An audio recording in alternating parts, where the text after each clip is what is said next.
What is the most ridiculous thing someone you know does for a living? My uncle used to work in a psych ward as a security guy. He did the overnights. His supervisor told him sleep your shift away. If something happens that wakes you up, get me ASAP. He basically got paid to sleep for 8 hours. I would not sleep. I would be bricking it. I had a job at a soda company. My job was to monitor the defect bins. Cans come off the line, dented, half full, etc., and are automatically kicked out into separate bins. My job was to open the cans, pour soda on the floor, and throw away the can. I was a soda pourer.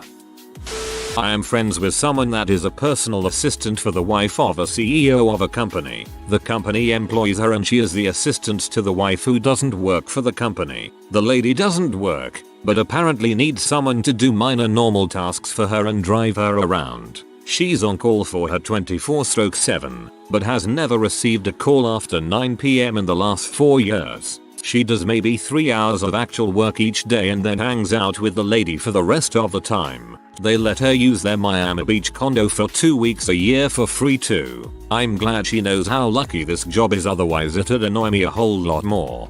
I'd say that the company rationalizes this as freeing up the CEO from these tasks. Your friend is a paid husband. I work at the local science center playing a character called Indiana Bones. I get paid to dress up, talk to kids about dinosaurs, and play make-believe in front of a pre-recorded video. I refuse to believe that Indiana Bones is not a pee parody.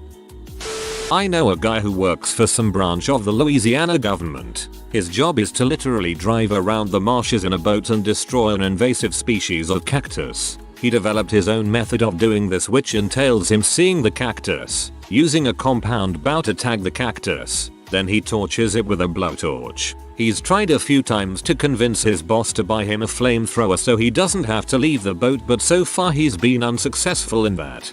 I knew a guy in Northern California whose job was pest control for the county. He killed coyotes. He spent all week putting out poison bait and traps and checking up on them. His preferred weapon though was a .22 rifle. So, paid to drive a truck around dirt roads, listen to country music, drink beer, and shoot critters, living the redneck life. My brother-in-law is a professional jouster. He works for a company that travels to Renaissance fairs, and he owns his own custom suit of armor. When I was in college, there was a jousting club. I was a part of the people watching club, and one of our frequent excursions was to go watch jousting club. A guy I know from college makes his full-time living, with excellent benefits, changing light bulbs at a city museum and art gallery. He's not a curator, just the guy in charge of lighting. Buddy of mine get paid to do minor inspection and take readings at remote cell towers repeaters in the mountains in Colorado, Wyoming, NM. They provide a pretty bad bus truck for him, maps GPS coordinates, and the contact for who owns the land they are leasing from. He then makes his way up however he can. In his words, I basically make sure it's still there. Man, that honestly sounds like a really fun gig. Worked a factory job for a while. There was a guy on the second shift who was a bit on the simple side and liked straightforward repetitive tasks. He was a trifle tapper. He'd stand on the production line at the point where the sealed trifles came out of the cold room and into the packing area and, with his gloved hand, tap the top of each trifle firmly to check the seal was good. We'd had some problems with the heat sealing machine. Tubs would look sealed but not be airtight and the product would spoil in transit. It was cheaper to pay the guy to tap away at minimum wage than it was to replace the machine, I guess, and he was happy enough. I imagine him as a big smiley guy from a Rubberworks cartoon.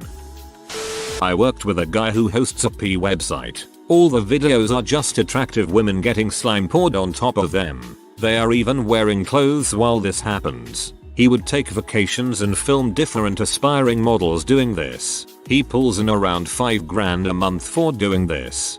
Sounds like Nickelodeon has taken an interesting new business venture. Me. I get paid to live censor various high-risk live TV and radio shows. It's only a contract or 2 a year, but I'm only one of 2 people in my country that can do it. One of my mates genuinely shovels crap for a living and loves it. Says the pay is proper healthy too for what he describes as a job where the only qualifications required are 2 functioning arms. Importing cheap furniture from India. Paint the in a way that looks Indian to Europeans. But nobody in India would call Indian and sell them for shitload of money. A friend of mine dropped out of arts college to do it. I used to have a job where I would scan boobs into a computer all day every day, digitizing a mammography film storage library.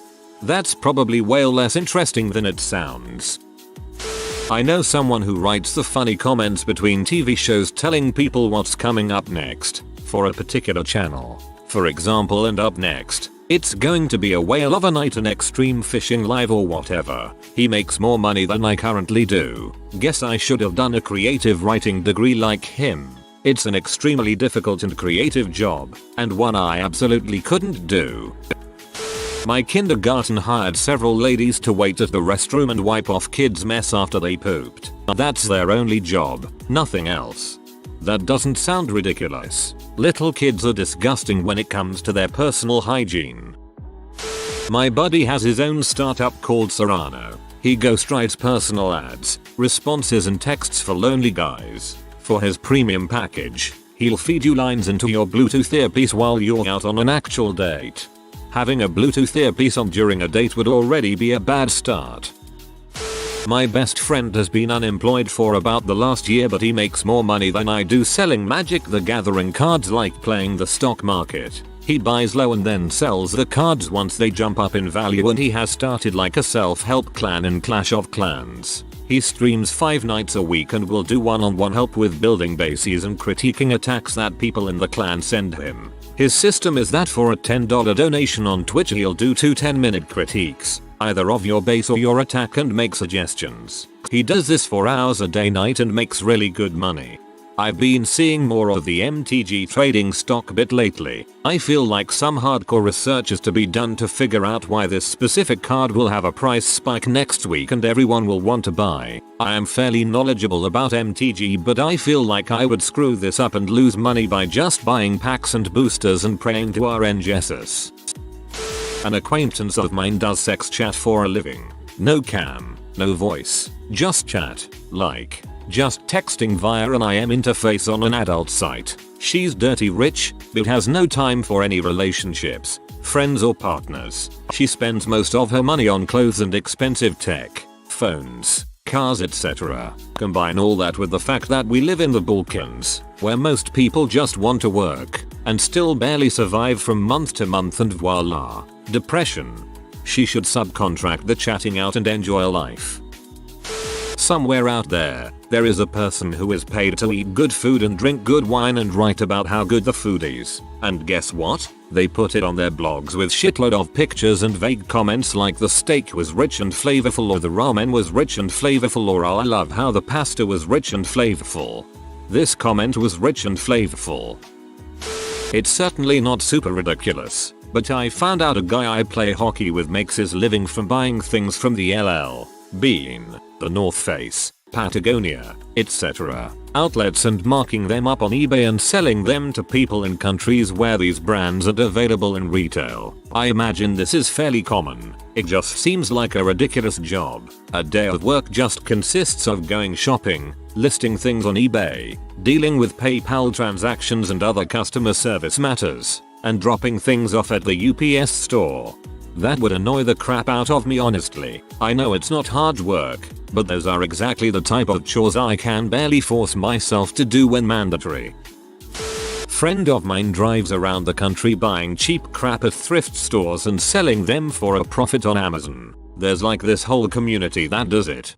Doing that by yourself could be a 60 to 80 hour work week for slim profits. Then the only way to grow is to reinvest your profits into more product. It's an interesting job, but by no means an easy one. I do e-commerce wholesale on Amazon. I don't drive around sourcing for antiques to flip, but I do spend a fair amount of my day looking for other ways to source our products.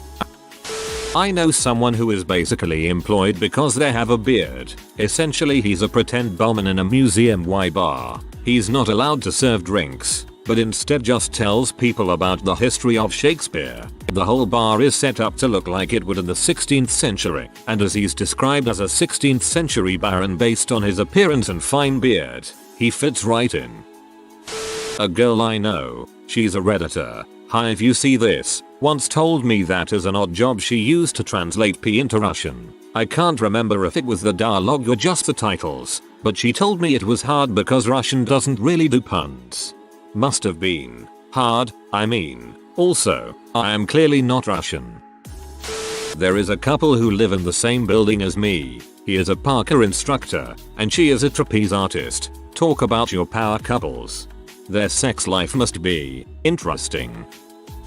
An old friend's dad made a huge amount of money reselling paper cups. I was invited to his beachfront property for a ride on his boat when he told me this. He apparently got brought in as an independent contractor, aka terrible commission only gig, for a paper products company. He then turned around and landed a deal to supply every McDonald's franchise in 3 states with their cups. A few years later he did the same thing for Wendy's. By the time his contract expired he had made enough money to retire. Sounds like nowadays he would just get undersold by a million online retailers. My friend's brother is a fairly successful YouTuber. It's an odd job if you think about it, regardless of how used to it we are now. I know someone who works for a company that looks after some UK properties of super wealthy Arabs. They charge a fortune to make sure the property is in order so that if someone in the family wants to use it, it's ready. This is generally for 2 weeks in the year, and sometimes whole years can go past with nobody using them. Her job is to manage the stuff that is subcontracted out to local gardeners, cleaners, etc. Research to determine how alcohol and various illegal drugs affect the decision-making ability of primates. Basically, he gets monkeys drunk or high. I used to have a roommate who worked at an assisted living facility. The ridiculous part was that she would work 40-hour weeks over the course of 2 days. She would leave Friday evening, work straight through and take a sleep break Saturday evening, then work the rest of her shift until coming home late Sunday evening. Good assistants are worth their weight in gold. My sister lives in assisted accommodation, and their helpers are the nicest, sweetest people. It feels good knowing that they are there should something happen, although she lives by herself in a little flat in the building. Almost related, but so many office jobs of people I know could be replaced with a half-butt Excel macro. Seems ridiculous to me. My job mostly exists because people can't seem to grasp that Excel is not just a fancy table maker. Sometimes, I go to places where a bunch of people are sitting in chairs all facing the same direction. I'll stand in front of them, sometimes with a microphone, and tell them stories about things that happened to me. Sometimes they laugh and the guy who owns the chairs will give me incredibly small amounts of money. My friend works for the city operating a drawbridge. He sits in a control room, which has a bed, a couch and a TV, for 12 hours at a time and waits for boats to come. When they do, about 3 times a week, he gets up from what he is doing and hits a big red button which lifts the bridge. When it passes, he hits the button again and it goes down. I asked him once what his busiest day was. 4 boats. 4 fricking boats. I'm currently on my way to becoming a doctor of robots. In the meantime I teach robots to put children through rehab. I know a guy that just draws with chocolate on plates all day. That's pretty ridiculous. The guy is me. I like my job but I think it's absurd how much people pay for fancy chocolate stuff. Guy I went to high school with owns a food grade mushroom farm, and from what I can tell he is doing exceedingly well at it. Seriously though, if there was ever 2 people you'd look at and say, that guy is going to own a mushroom farm one day, it would be him and his wife. He found his calling and enjoys what he does.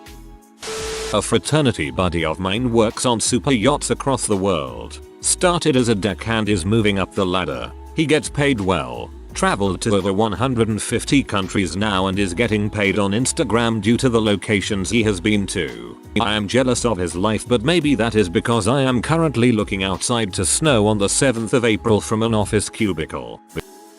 I knew of a guy once that was a promo editor. He would often get sent clips and was told to take the nipples out for TV airing purposes. theater Projectionist. After we went digital, all I do now is wait for a satellite download and click 5 keys on my keyboard and I'm finished. I've automated everything else on my Linux servers to do the rest of my tasks unbeknownst to the theater GM, and the theater outsourced the maintenance and tech support, so now I sit in a booth watching movies or reading for 40 hours and pay my bills. There is a not so close friend of mine who works as a pig W. I think he sells the semen or something. I didn't really want to ask. My friend is the token white guy at some company in China. He's about 6'4" with a giant well-kept beard. I've no clue what the company does, but my friend sits in at all these meetings and nods a lot during meetings. I met a guy at a bar whose entire job was engineering the dimples on golf balls. All he did all day is look at balls, which cracked drunk me up quite a bit. I don't know if this is really ridiculous. My friend is an Imagineer for Disney. She works on developing new Disney movies and helps create new characters. My friend worked as a falconer at a municipal dump. He ran around the dump all day with a hawk and threw garbage at seagulls. I rent goats out for a living. Well, it's one of my main sources of income. Gotta diversify. If you have a big area, anywhere from 1/2 acre to 10 plus, you call me and I bring my goats and fencing out and put them in your backyard. I feed and water them and you pay me a monthly fee while they eat the brush you want gone. After they are done, I come pick everything back up.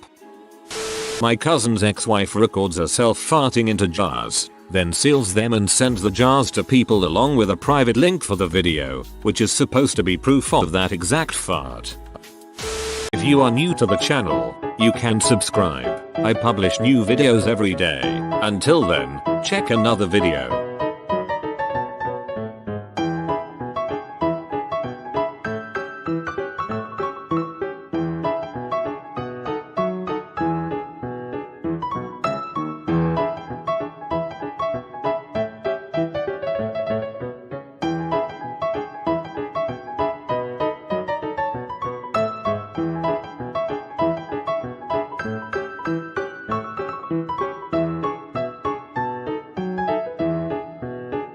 Bye for now.